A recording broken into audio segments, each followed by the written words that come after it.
Hey y'all, welcome back to my channel. Today's video is going to be my Project Perfume update number 1. Real quick, if you're new, I post new videos every Tuesdays and Fridays at the very least. I do beauty reviews, project pans, and fashion related content on my channel. So if you're into that type of stuff, just go ahead and hit that subscribe button down below. I thought about making my updates monthly, but I just changed my mind to do it every other month. I'm using this as many times as I can, but for the most part, I don't know, I just feel like the updates every other month is easier for me. So I got a new ring light, so I don't think you guys will be able to tell my progress. I know I don't have a steady hand, but you guys can see the blue line, and I'm trying to hold it as elevated as I possibly can and as straight as I possibly can.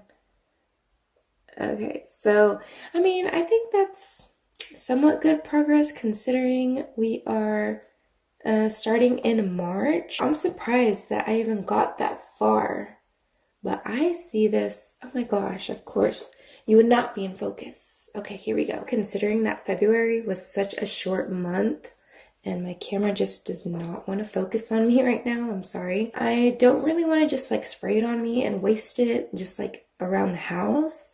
I do sometimes, especially like if I take a shower in the morning or something, I like to spritz it on like my body, on my chest a little bit, and I put some on my wrist and on like the back of my neck a little bit. Other than that, I don't just like grab it and spray it randomly.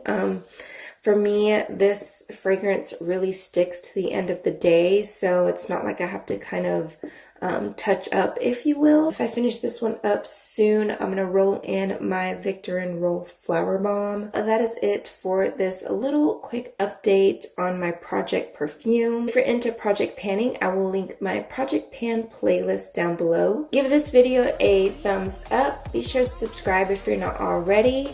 Share this video with your friends. Have a blessed day, and I will see you guys in my next video.